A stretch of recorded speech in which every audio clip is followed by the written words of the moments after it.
name is Eniza. I am Vivian Penny, and next to me is Mr. Obi. We are students from Unita University, and today we would like to interview you about students with learning disabilities. And I would like to start my question with what specific types of learning disability or disabilities has the student have been diagnosed with dyslexia, ADHD, and autism? So most of the kids in OSEC are diagnosed with autism. Only a handful diagnosed with speech delay, and some of the kids are undiagnosed, meaning they have not yet met with specialists. So they are waiting for their turn to see specialists to get proper diagnosis. And then I think only one or two is ADHD, and also for in terms of dyslexia, I think only one children here, if I'm not mistaken. And then some of it, I think four or five is learning disabilities. Yeah. So for learning, not learning disability, intellectual disability. So I think there's a lot of children with diagnosis and undiagnosed. So the most concern for me is the undiagnosed children. I will continue with my next question. At what age or developmental stage was the disability identified? So you know the clinic book, the pink one and the blue one. Yeah. So if you open it, so there's this page. So basically, it's like child development stage that the child should achieve. So at that particular page, the parent itself can look and see that, oh, maybe my child is very delayed in this particular area, because the page not only consist of like social skill, also like learning, like stacking, fine motor, like walking, motor. So at that page, so okay, you guys know the clinic book, the pink one and the blue one. So basically, in one of the pages, you actually can see the development stages for the kids. So most of parents should keep track on the development stages of the kids, especially when they start walking, when they start to respond to the parents, and also by that page, they can actually see whether or not the child are delayed. Some of parents notice by the age of 1 years old and above, some probably a little bit late, by 3 years old. And then I think for cases like with speech delay, parents will notice it quite early on. I think like 1 year and 8 months, I think they can notice, because by that particular age, they should say the word. They should babble, mama, papa, tata, and everything. But there are very, how you call it? Sorry. They basically are quite delayed in that particular area, especially socializing. And then for what you call it? Autism, some of the parents thought the child has speech delay only. They doesn't observe in terms of socialization. So some of children are very late in some of children are very late in diagnosis. So I think the earliest one you can actually detect is by the age of 2 years old. And then also the clinic, they also do the M chart. So basically, it's just autism checklist. So whether or not the children respond, or they can call their parents, they can socialize with others. So most of the time, the nurse will actually fill up for the parent. So by that checklist, they can like voice out their concern. Or the nurse will like, hey, your child is quite late in here. You want to see the doctor? Boleh juga. Okay, for the third question, how was the learning disability first detected or diagnosed? So the first thing I think the parent notice is the child unable to respond to them. So basically, when the parents try to call the child, they are not responsive. You have to call it multiple times, and even you have to like tap on the shoulder, hey, come here. Then they would respond. And then some of the parents notice that the child are able to socialize. So basically, when they play with other children, they are quite aggressive. They don't know how to take turn. They don't know how to like play along with others. And then also notice the behavior is quite good, meaning that they can socialize and everything, but when in terms of learning, they found that the child is quite slow. They has trouble recalling what they have learned before. That is what I think the parent concern. So they are kind of like 3 stages that they have to look at. Okay, for the next question, were there any specific behaviors or characteristics that cite the needs for further evaluation? For example, like difficulty in reading, social interaction, challenges, and hyperactivity. I would say I'll take one case lah. It's much simple. So the parents said that, oh, my child is very good.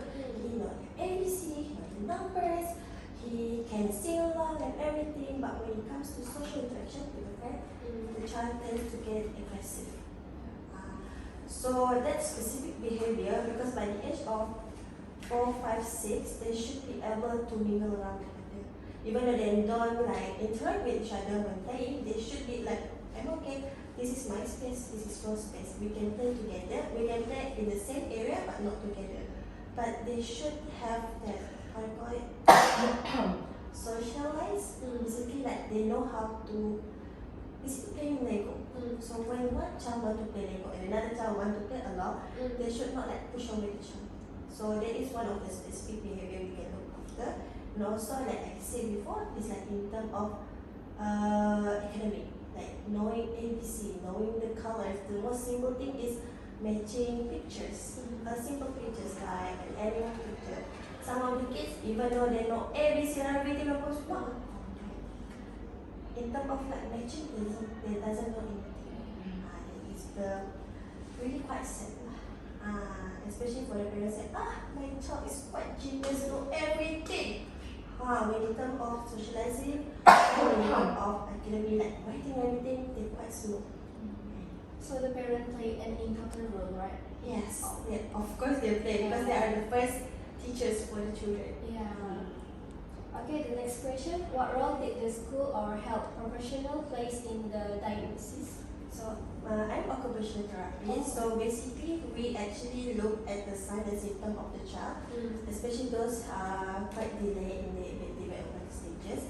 So mostly we voice out the concern to the parent, tell the parent, ma'am, I think your child need to see a doctor for a proper diagnosis because I see the sign and symptom. We as a OT or speech therapy or even physiotherapy cannot diagnose the child.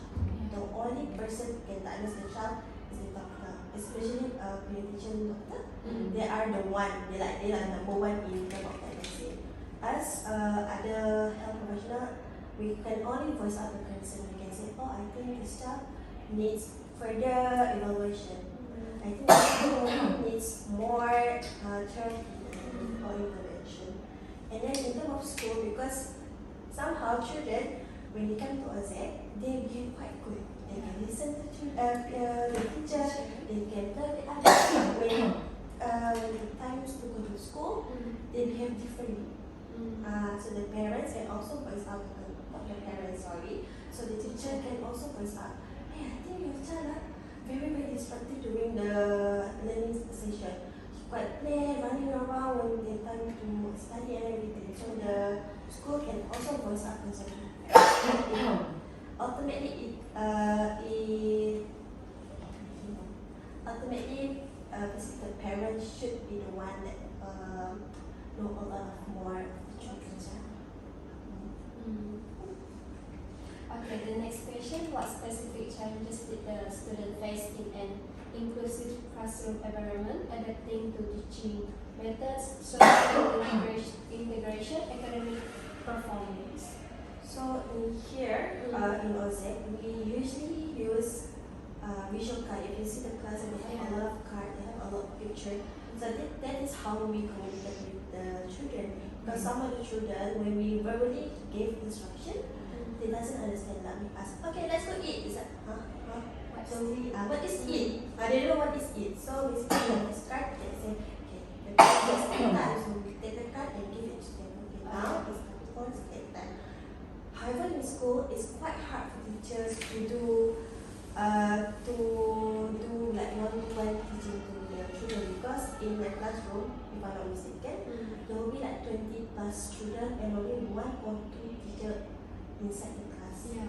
And inside the class also, there's a lot of the different level of academic performance. Maybe some of the child is very, very low, some of the child are quite high. So it's hard for the teacher to find the like middle ground to teach the children. And then also because of there's a lot of children, they cannot cater all. So some of the children maybe they have to be like behind because the teacher cannot do more than that because they only have one or two teachers, a lot of children. So some of the children probably be neglected. It's not the teacher's fault. It's just that I think we don't have a lot of special teachers right now. Mostly we have early education teacher, but especially I think it's quite very small number compared to like regular teachers. And then in terms of teaching method, as I said before that we here use a lot of cards. We actually give time, so the children knows how to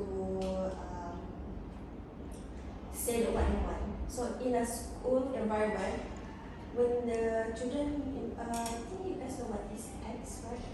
X. So when some of the teachers cannot like when another children one text, it's quite how you call it very hard for the teacher. I think it's quite sad that in terms of inclusive school classroom, there's not a lot of how do you call it? There's no like specific place for them. So basically like if you guys see in our class we have what we call it like coming corner. So I think most of the school it's quite hard for them to make a specific corner for the children to knock down because it's very crowded, it's very small.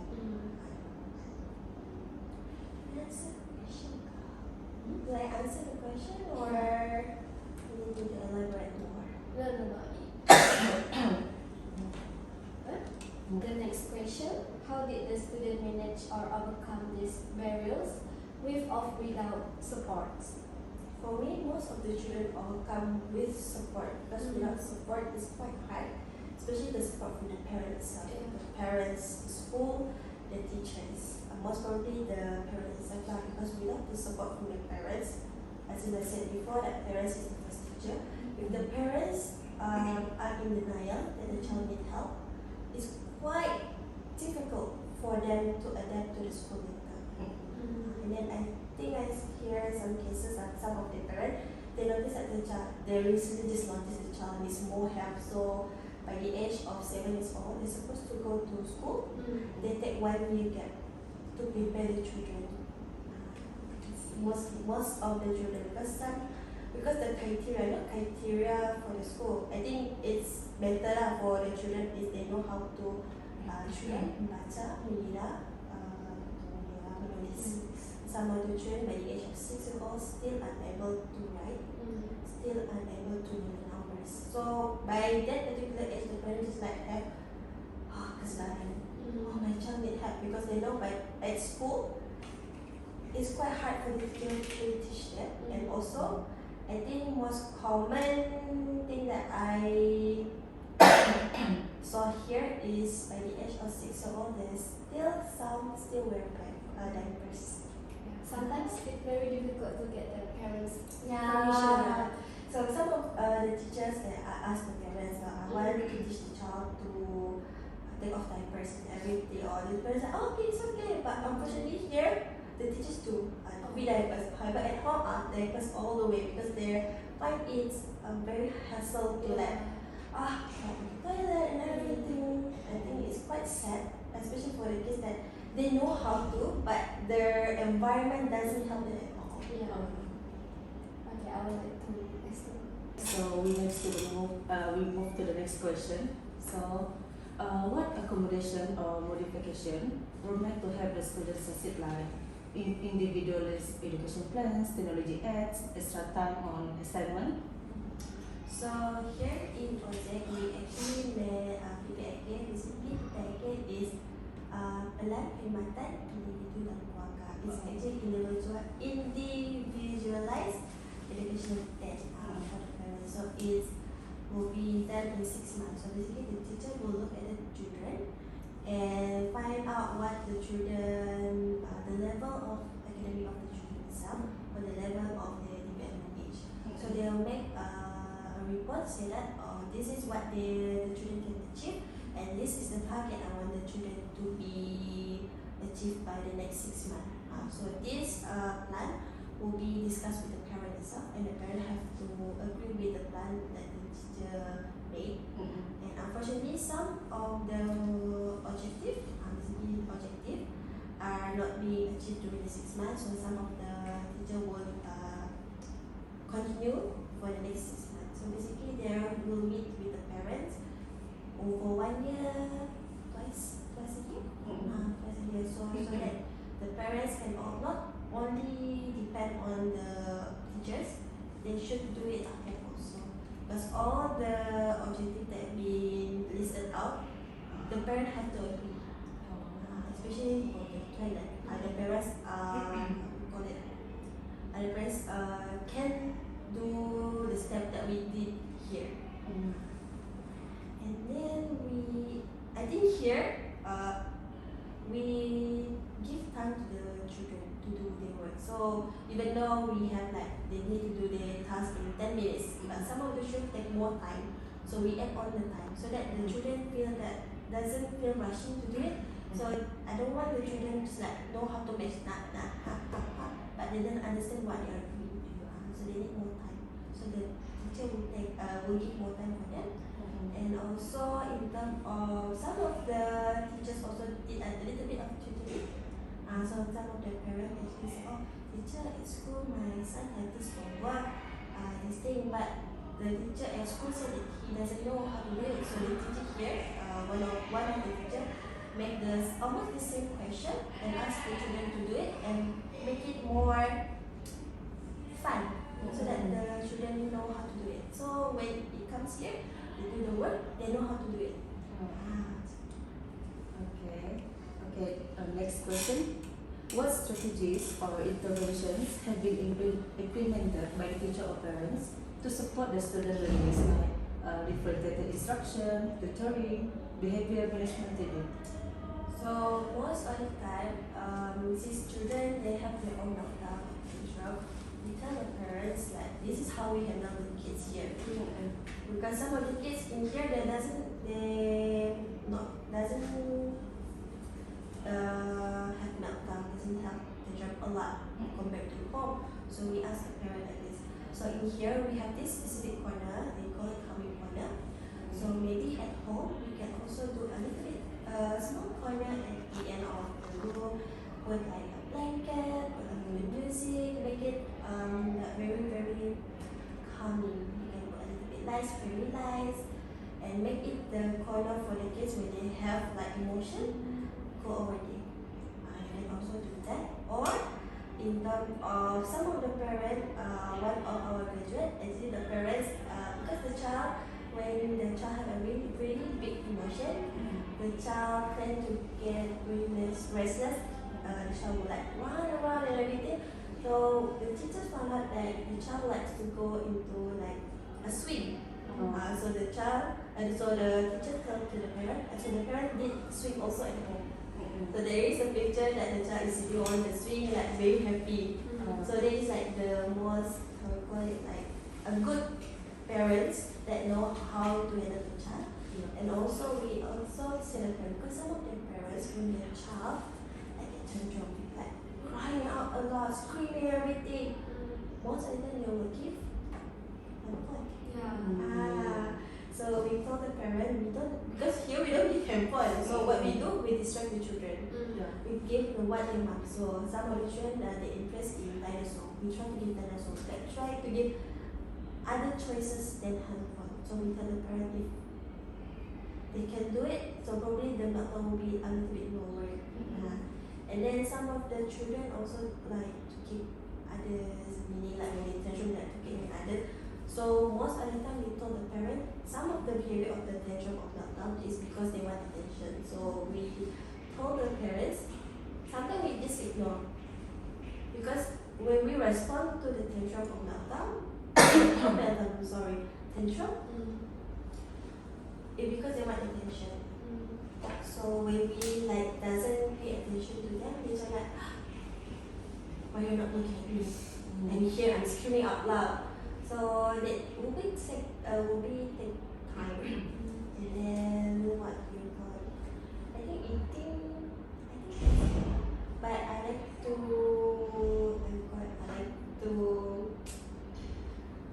differentiate between meltdown and tantrum lah. Because I think I misspoken. Meltdown is different from tantrum. Tantrum when you doesn't get what you want. Meltdown is when you like have a lot of sensory processing. Okay. So the next question is, how effective were these strategies in enhancing the students' academic and social development? Is effective in terms of in the school. In this case lah. In this case. So basically, since some of the child are quite intelligent, however the behavior is directed out. So some of the parents they are able to send the children to school because number one, the whether the child is quite intelligent and the behavior is quite severe. So some of the school say that you have to put out your child from here. So when they come here, we try to slowly manage the behavior, and we sometimes when the parents found a new school, we will get the report, the PPIK. We give the report. We say that to the parents, we have to tell the teacher. So when the child is having tantrum and everything, just ignore them. Then the parent itself have to talk to the school. Have to talk to the school on how the children behave. Because we can only assist them, but the one that have to make the move is the parent. So that, and then in terms of learning, we also do, basically we see what level of the academic of the children. So we try from down. So for example, by the age of 3 years old, you should be able to stack the Lego or stack cube. But the child still, at the age of 3, still cannot stack them. So we do stacking first. We do the simple task that the child can do. Because when we start with something very difficult, the child will give up. The child will say, it's too hard for me, I don't want to do this one. So we give something so that it will motivate them, give them more self-esteem. So that they feel like, oh, I can do this actually, but I need to do it step by step. So instead of giving like 5 cube to stack or 5 Lego to stack, we just give 2 first. Whether or not they feel confident, we add more and more. We actually give a little bit. If small quantity first, it is slow and steady.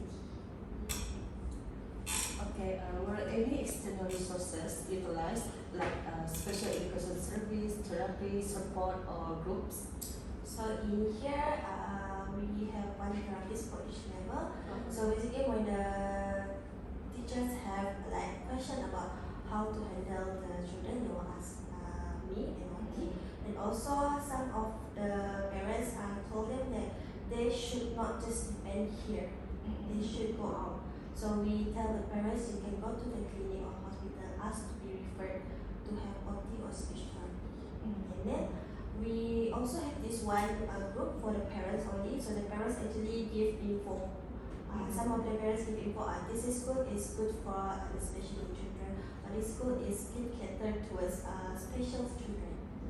And then we also have this pamphlet that we compile everything. We listed the service that other NGO provided. So the parent can, instead of just going here, we can go another place. If they have the financial support for it, they can go over there. Or we can actually encourage them for those who have definite diagnosis of autism and everything. We actually say that parent maybe they can do an OQ card. But for the OQ card, you can actually apply for PDK. And then in terms of PDK, they can go acting like twice a week, depending on the slot. And most of the parents will get allowance from that, so it will help them. Okay. What advice would you give to other teachers or parents working with children with similar learning disabilities? I would say that be patient because different child have different disability. Yeah. So that you cannot like compare this child and the child's friend or the child cousin. It is your own child, so they have different they need different support from others, meaning that some children can be independent, some of the children need more support, some of children you have to give like fully support to them in terms of like just walking, just eating, just going to the toilet, learning, you have to give full support for them. So I think for the parents, especially for the parents, is to not compare to others and be patient. Okay. Okay, we will. What advice would you give to other teachers or parents working with children with similar learning disabilities? I would say that be patient and also be supportive because the children cannot do it alone. They need more help from others. If the parents are being supportive or the family are being unsupportive, it's quite hard for children to thrive in their life. Okay. Your progress or success in the student's learning journey. So as I said before with the PBIK, so we do this Lapora Perkembangan Semasa. Basically, we tell the parents, this is what the child has achieved. This is the target that the child has not achieved. So we probably discuss more with the parents what they need help from us, what we can do for the children. So we can work to make sure that the objective that we have made can be achieved in the 6-month period. Okay. What challenges do you still encounter in ensuring the child's educational needs are fully met? I think challenges in terms of not a lot of people understand how to deal with children with special needs, especially in terms of like school. Because like in Tadika or Tasca, there are not well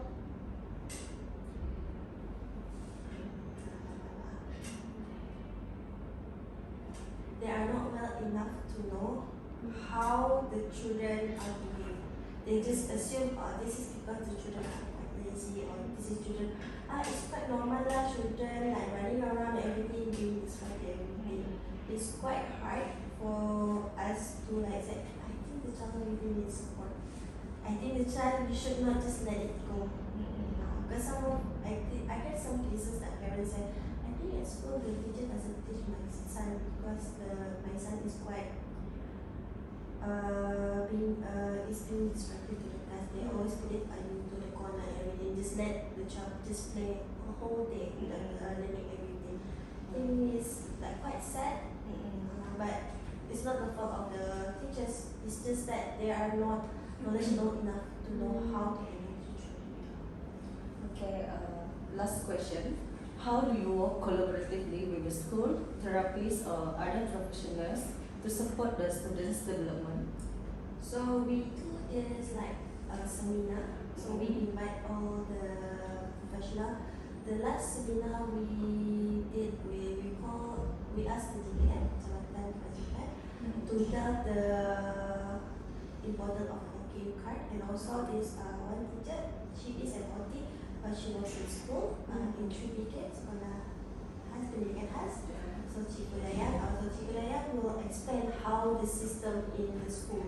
And then we also have psychologists that will come and give seminar to the parents on how to manage the behavior of the children in school and everything. So we mostly give seminar, and we also attend a lot of seminar, and we do like networking with each other so that we can say what can we do to help the children and everything. And even I think by the end of this month, not the end of the month, the end of the year, we probably will do a new talk that will include the teachers from the special education from SA Tampadu, if I'm not mistaken. Come here and talk to the parents what the criteria that the child need to achieve for them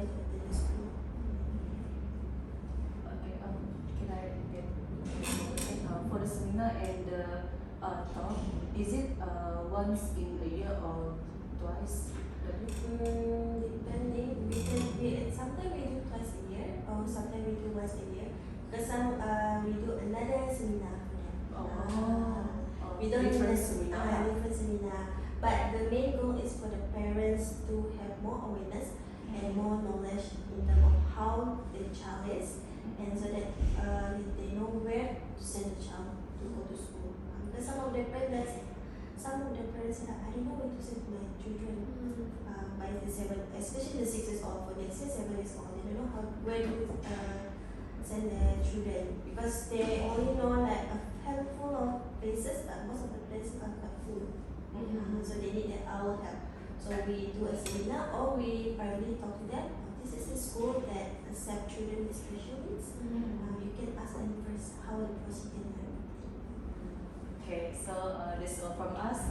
Okay, we would like to say thank you to Miss Eliza for giving the time for us. So thank you, that's all. Thank you so much.